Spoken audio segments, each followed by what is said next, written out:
If I ask you who this is, you will say Barack Obama. Further, if I ask you who this is, you will say Cristiano Ronaldo. But if I ask you who this piece of plastic is, you will say Barbie. Well, that is the power of this plastic piece and the brand Barbie. No matter whether it is India, England or America, this piece of plastic will be recognized as a Barbie doll. And if I talk in numbers, globally an estimated 1 billion Barbie dolls have been sold. Which means, if I walk on the road, every 8th person I see will have purchased Barbie at least once in his lifetime. Further, this piece of plastic can not only make 12 or 13-year-old girls go crazy, but can also make 35 to 40-year-old women go crazy. No running. Okay, I'm sorry. She is beautiful. Now the question is, how did this piece of plastic become Barbie? And how Barbie became a worldwide brand? And most importantly, what are the business lessons that we can learn from the story of Barbie? Well, to understand the story of Barbie, we need to travel back to the mid-1950s, where there were no phones, no computer and no internet. And because there was no phones, no computer and no internet, the children played with toys a lot more as compared to today. As a result of which, the toy industry was very big, and one among them was a toy company called Mattel. Now, Mattel was founded by husband and wife combo Ruth Handler and Elliot Handler. Ruth and Elliot had 2 kids, one boy named Ken and one girl named Barbara. Ruth noticed that her son Ken had a lot of toys to play, like guns, fire engine, cowboy horse, and so on and on and on.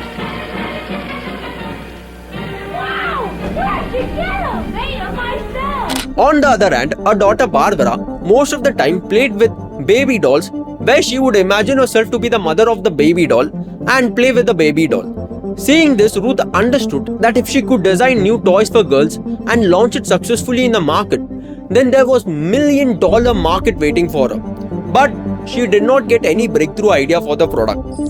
As it is said, the genius get inspiration from unlikely place, and that unlikely place for Miss Ruth was Europe. Miss Ruth visited Europe for a vacation and saw an interesting thing, which could be a doll for a daughter, or perhaps a doll that every girl would love to have. That interesting thing was a doll named Lilli. German men used to give this doll to prostitutes as a symbolic representation of showing their interest. And if the women accepted the toy, then there was a deal made between them.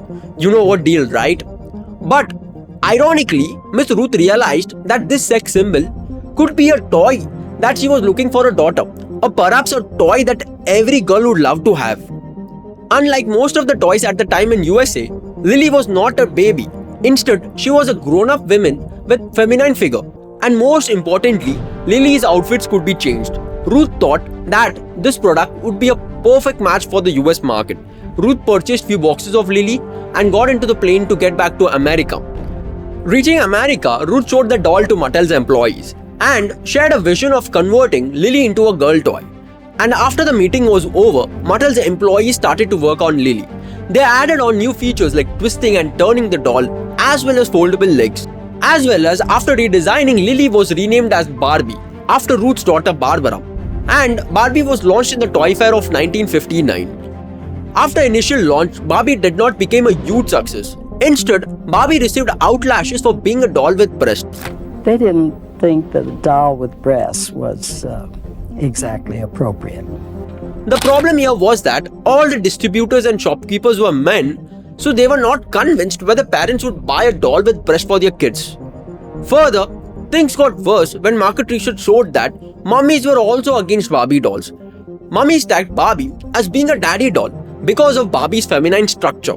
It was a difficult time for Ruth. On one hand, parents were against Barbie doll, and on the other hand, distributors and shopkeepers were not ready to buy Barbie dolls.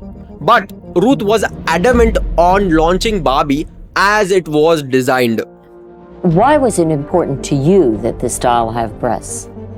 The whole idea was that a little girl could dream dreams of growing up, and every grown-up that she saw had breasts. So instead of redesigning Barbie or completely scrapping the entire idea of introducing Barbie in the market, Ruth played it intelligently and converted those outlashes into sales by hiring Dr. Ernest Ditcher, a psychologist and a marketing expert.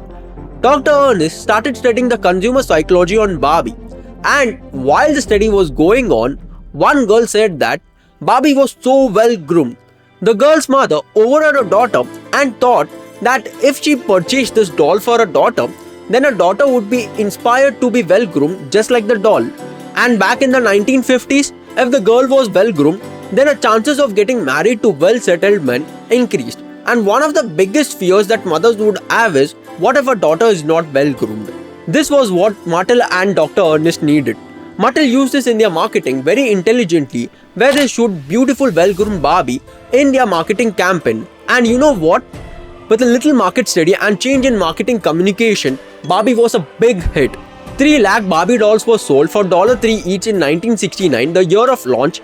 And today, the same Barbie released in 1959, which was initially rejected by the market back then, is now being collected, for which collectors are ready to pay thousands of dollars. $17,000, buyer number 395. Barbie not only has an interesting story behind it, but also has a very interesting business model that helped it to make billions of dollars. Now, what is the business model used by Mattel to sell Barbie dolls? Well, Mattel used the razor blade model to sell Barbie dolls. The razor blade model is a model in which one item is sold for a loss or even given away for free so that complementary goods can be sold at higher profits in future date. Example, Gillette.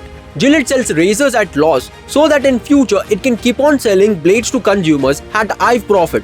And further, once the consumer buys razor from Gillette, the consumer is hooked to Gillette and has to buy blade from Gillette only. Mattel used the razor blade model very intelligently while designing Barbie. What Mattel did was, they would first make a girl purchase Barbie, which acts like razor. Then Mattel designed many blades for Barbie. The first blade was Barbie's relatives and friends. Example, a doll named Skipper was Barbie's small sister.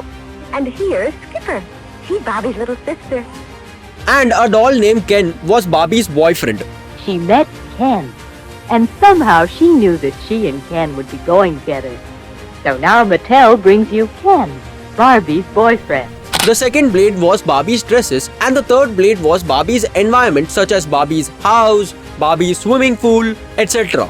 From Mattel's point of view, the razor blade model was brilliant because if a girl purchases Barbie, mostly she cannot stop there and she will continue to purchase Barbie's dress, house and friends for better playing experience. Not only that, Mattel also started to make movies and series on Barbie.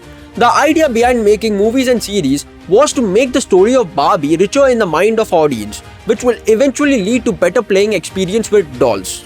Till date, the Barbie franchisee has made approximately $24 billion and is among the list of top 20 franchisees in the world like Pokemon, Mickey Mouse, Star Wars, etc. Well, that's the story of Barbie. From being linked to prostitutes to becoming a toy that every girl would love to have and eventually becoming a collector's fantasy. But sadly, the founder of Barbie, Ruth, had a completely different life trajectory. Now, what happened to Ruth? For the woman who conceived Barbie, life hasn't been quite so perfect. Ruth Handler has been fighting breast cancer. You obviously realize the irony of creating Barbie and insisting that she have breasts, Yes. and the fact that you have the loss of your own. Yeah, it is. Somehow my life has evolved around breasts, purely by accident, I'm sure. Sadly, Ruth had to fight breast cancer and went through a surgery. But you know what? Even after struggling with breast cancer and undergoing a surgery, she did not sit at home and blame it all on God. Instead, post-surgery, Ruth identified another problem which she could solve and make a business out of it. Now, what was the problem? Oh, you came looking for me. Am I late? Handler got a breast prosthesis, and then, out of adversity, an idea about artificial breasts.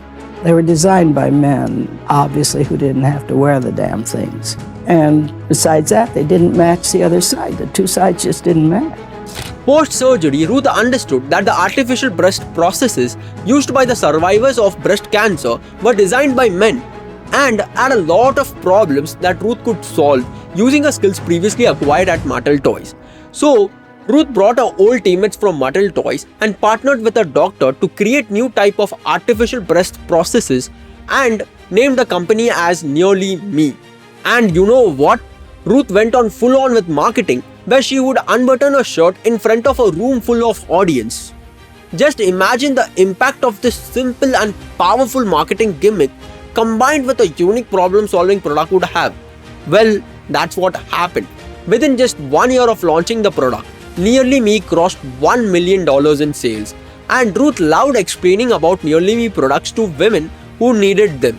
She loved explaining so much that Ruth continued explaining about Nearly Me products even after selling the company, which was not at all needed from her side, but she went out of her way to help because that gave her a lot of satisfaction.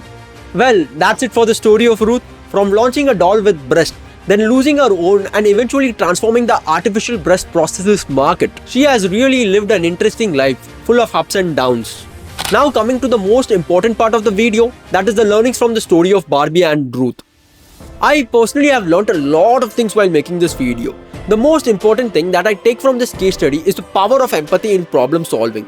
In case of Barbie and Ruth, what just started as a simple empathy for a daughter not having enough toys to play turned into a multi-billion-dollar franchisee. Similarly, after going through breast cancer and undergoing a surgery, Ruth was able to empathize and create another multi-million-dollar business selling artificial breast prostheses. So, it is important to understand the power of empathy and use it while building product and business. That's it for the video. Thank you for making it till here and keep learning about business.